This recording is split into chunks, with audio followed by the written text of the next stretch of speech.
Tech Time Traveler here with just a short little video while I'm between projects. This is about an auction that just finished this weekend, and the price that the item in question went for was, well, I'm not going to show it right now, but yeah, it was it was a little bit beyond what I was thinking it was going to go for. So this auction was for an Apple II Rev Zero motherboard. It's serial number 1316. And those do quite honestly go for a fair amount of money typically. And I say typically kind of in air quotes because they don't come up very often. I've seen maybe 5 Rev Zero motherboards in almost 20 years. So yeah, they're just not something that comes up every day. So you expect that people are going to bid fairly high, and I thought that would be the case with this one, but it went even way beyond what I was thinking it was going to go for. Now, if you don't know your Apple II collecting very well, basically the Apple II is both a specific model of computer as well as an entire product line. The Apple II line stretched all the way from the original Apple II up to the Apple II GS, or I think it actually stopped at the IIe Platinum. But yeah, there's a whole bunch of models in there.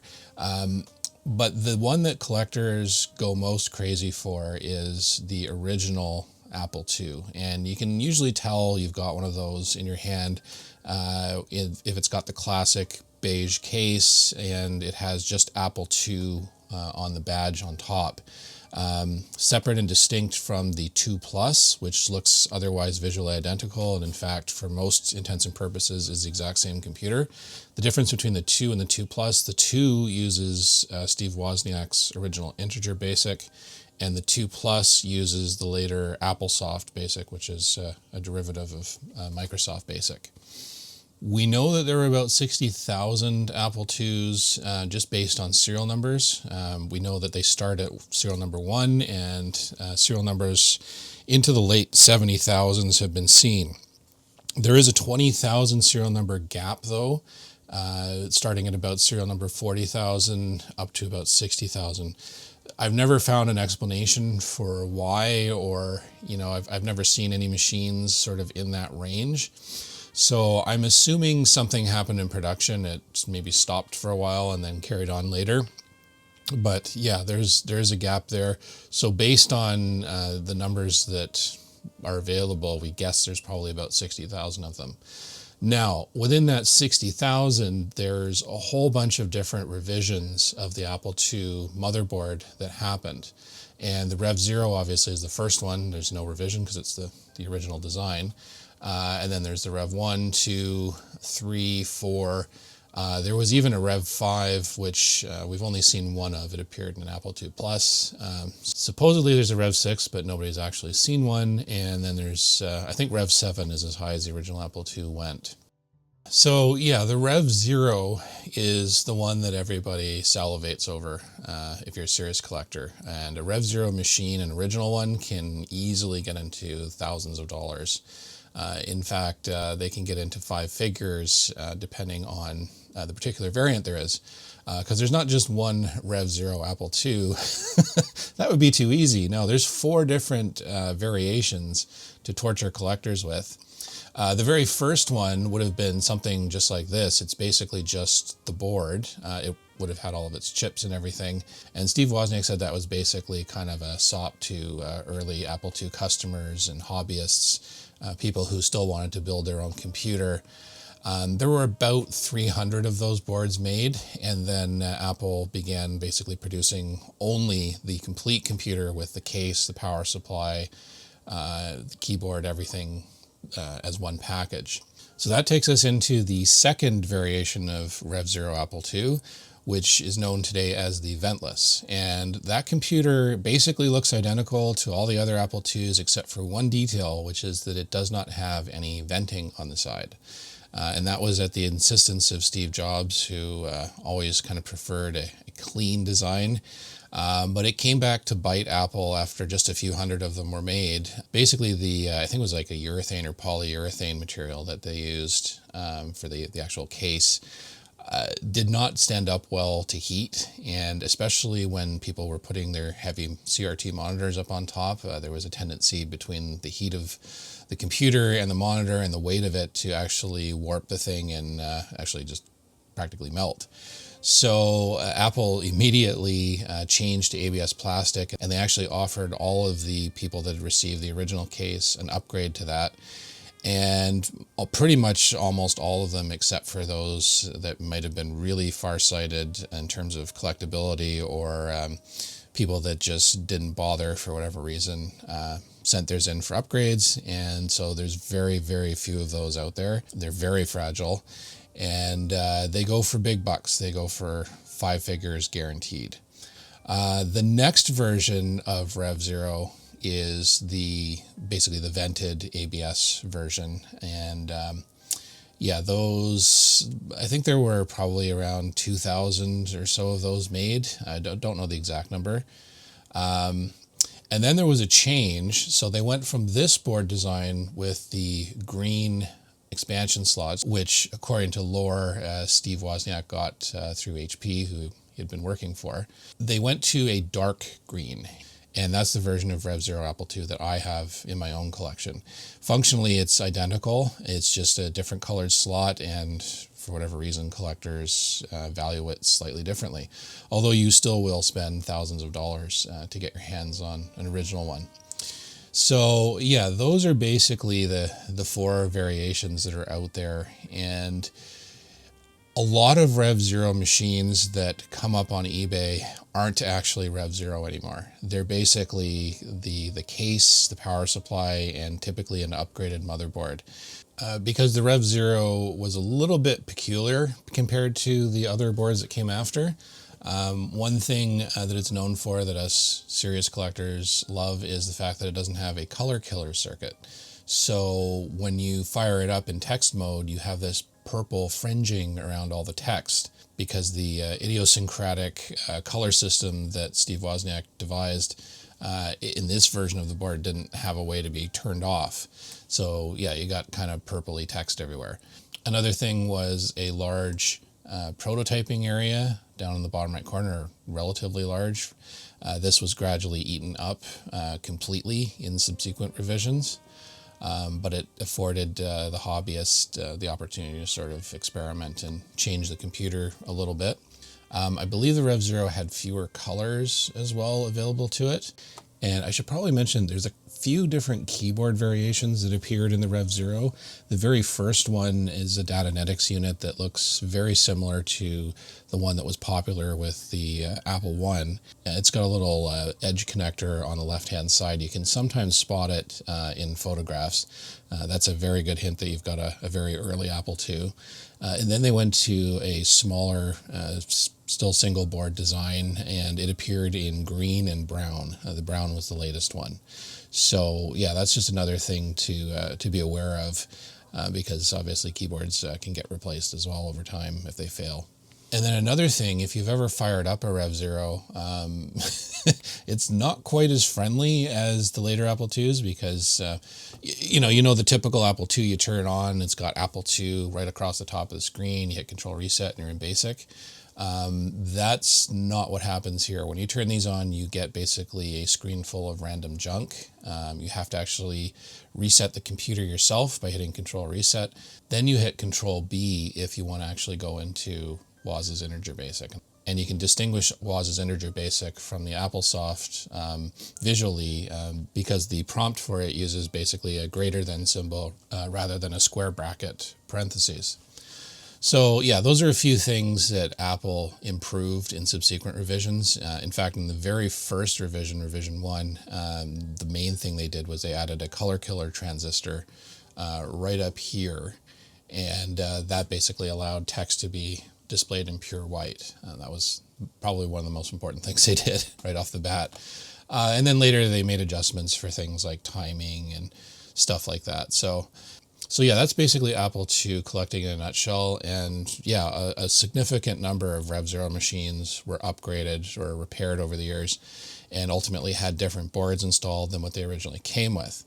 So some people, you know, trying to save a few bucks, they're like me, they bought the case and they're waiting for a motherboard to come up and try and put an original-ish machine back together again.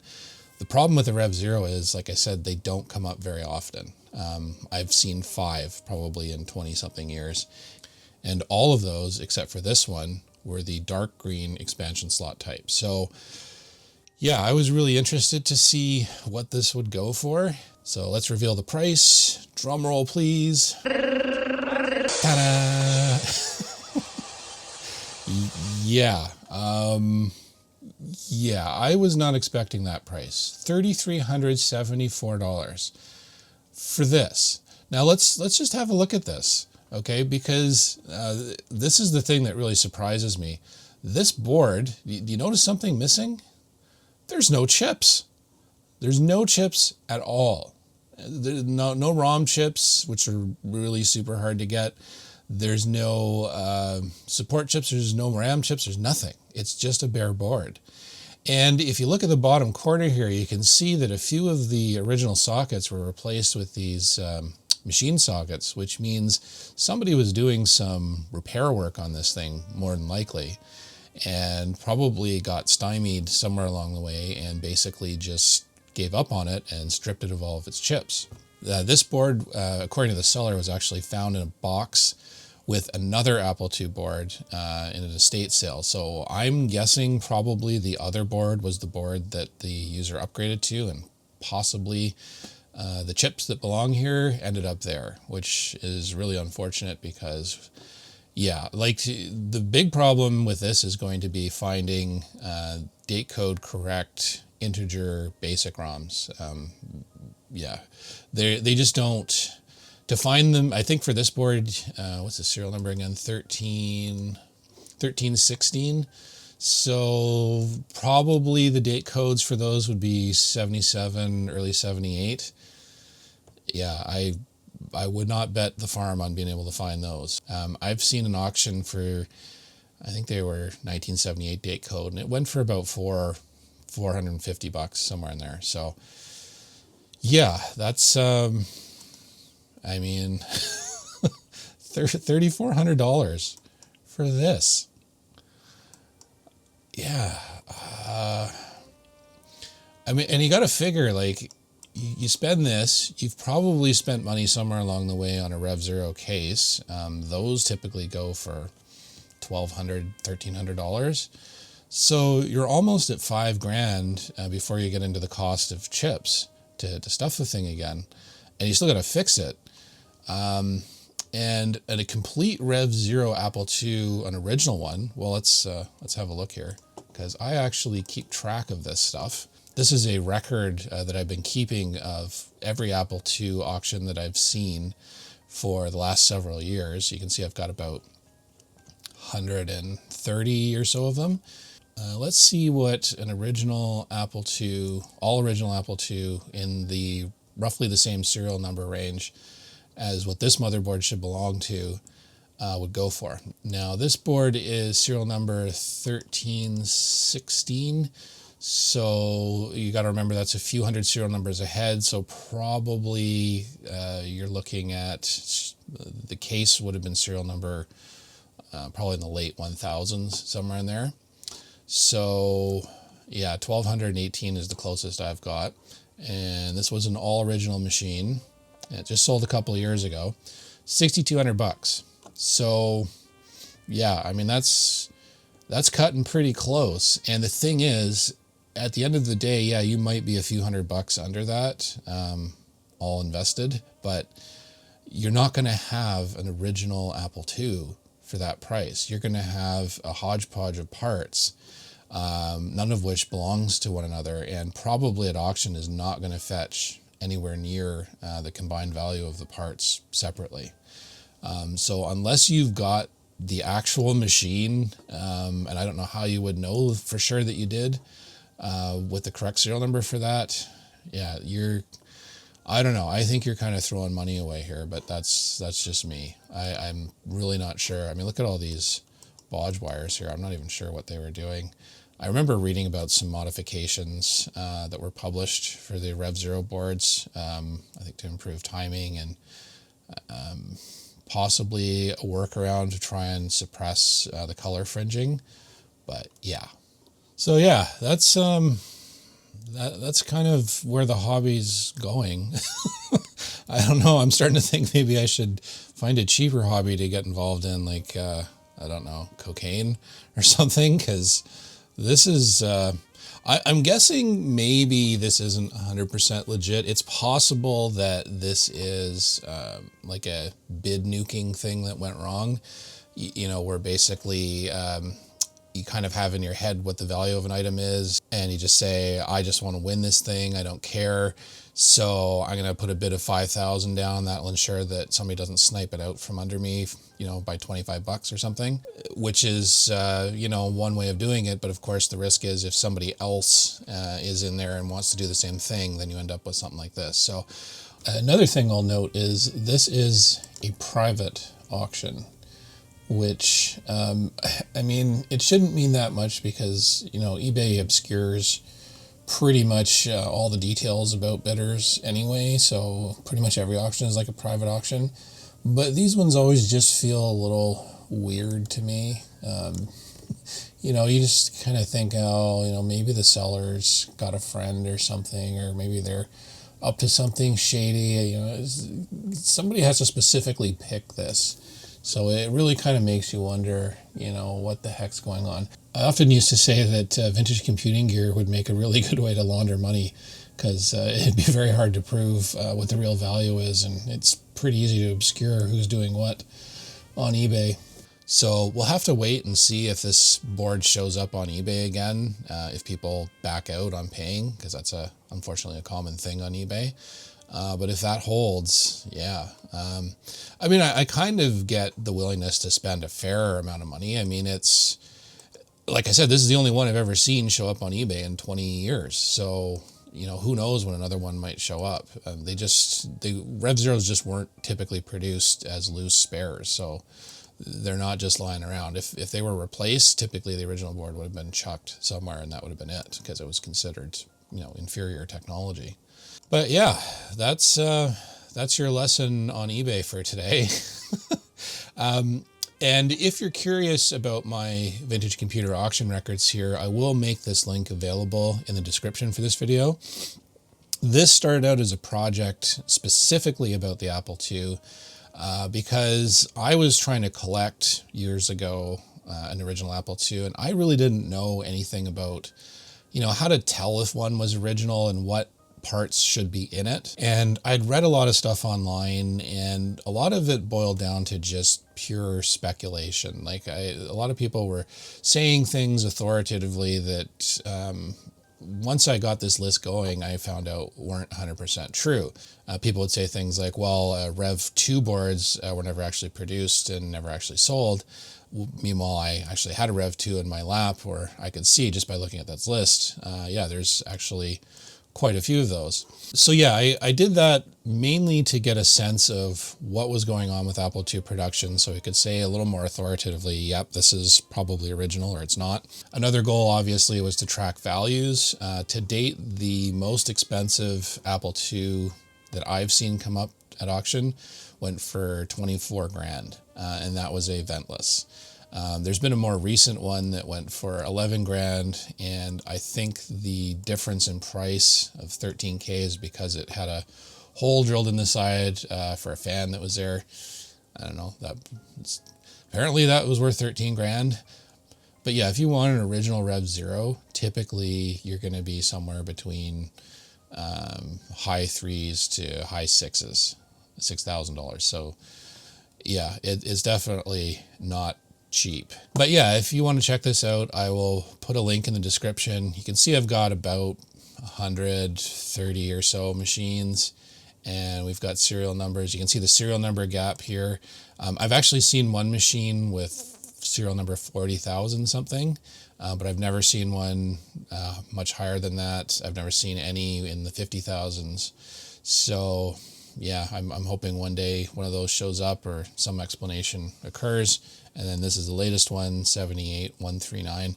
This isn't religiously updated. I have missed a few, but generally it's pretty, I've tracked quite a few. I also wanted to see, you know, if some of these were coming up for resale. Here's one that sold for, what was it originally? 1326. It came up on a resale. Unfortunately, it was a buy it now, and I couldn't really tell what actual price it sold for. But yeah, if you want to check that out, go ahead. I did expand it to include early Apple II Pluses, also other computers like the Cosmic Elf, Apple Lisa, Commodore 65, Commodore PET, Mark 8, Altair. You know, I just wanted to build a resource to give myself and other collectors a chance to, you know, understand where the market has been in the past, because unfortunately eBay likes to flush auction history very quickly. So this kind of gives you a way to track value and maybe not overpay. So yeah, anyway, thanks so much for watching. We do have some other videos coming up soon. I've just been really busy with work. We've had nonstop natural disasters out where I am. So yeah, things have been a little busy, but I just thought I would bring this up because it's kind of an interesting example of collecting going wild. And yeah, hopefully you can keep this in mind if you ever find one of these coming up for auction. Get ready to dig deep, especially if it has its chips, because yeah, that's what they're worth. Anyway, again, thanks for watching, and we'll see you in the next video.